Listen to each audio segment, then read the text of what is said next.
Now, I'm not saying you have to do any of these things, but this is what's worked for me. How I have vetted through dating apps when I was on dating apps. The only two I've used Hinge, Tinder, and Bumble. The most matches you're gonna get are probably on Tinder. That's what most people tend to use, even if they have multiple profiles on dating apps. They're most likely going to also have Tinder, just from what I've noticed. So if you do want to date, then I would really, really recommend that you look at content from ex workers, because they have the real tea on what men are like when no one's watching and when they are completely comfortable. Now, no vetting strategy is 100% foolproof, because people lie. Especially men lie. I can't tell you how many times men have lied to me about their political affiliation.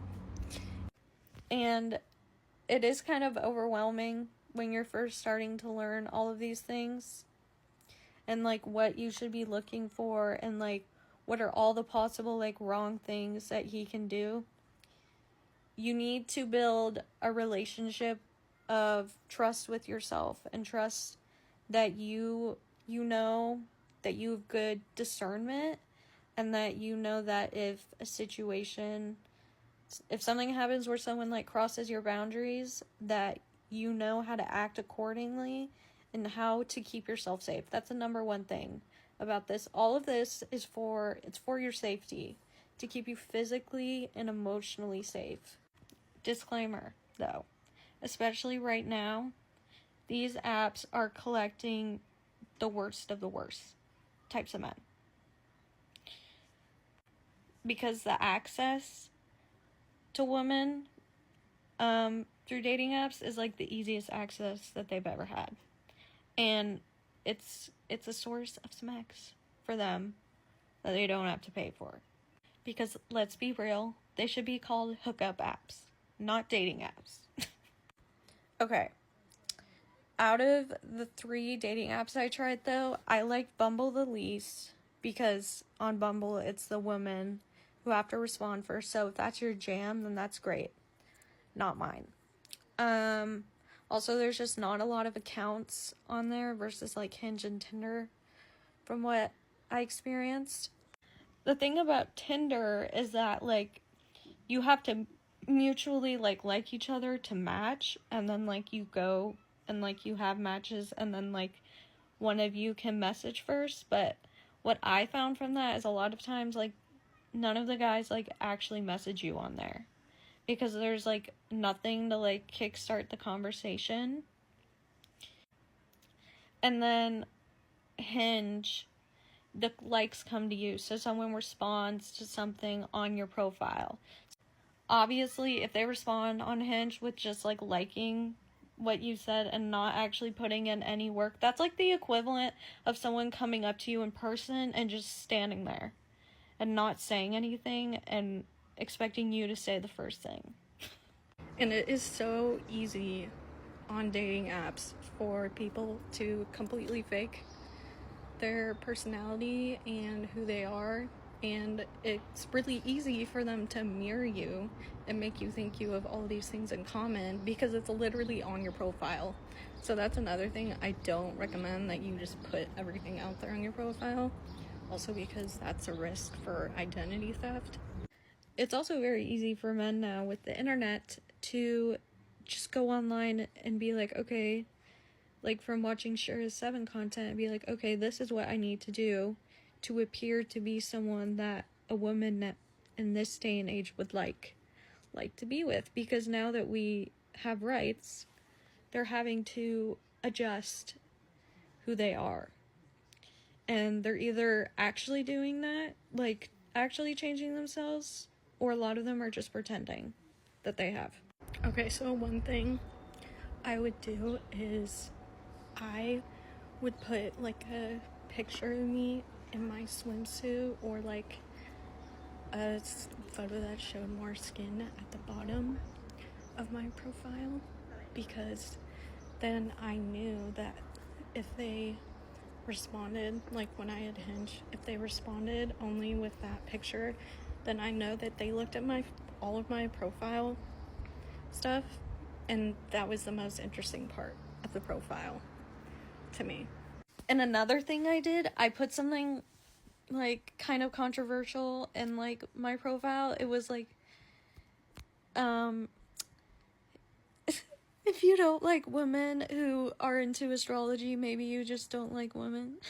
And my reasoning for doing this was like, anyone who sees my profile and like wants to respond to it, but then they see that and it makes them mad, then like it's weeding out just another man I would not get along with. Also, it's kind of crazy that they think that I would match with them to argue with them about it, which just shows how delusional they are. Okay, and then about going off of the app to like continue communicating. So texting is the best option. I used to use a Google phone number, so I didn't have to give away my real number. Obviously, going off of there onto Snapchat is kind of a red flag because everything deletes after 24 hours. So if they have a girlfriend or a partner, that's an easy way for them to hide it.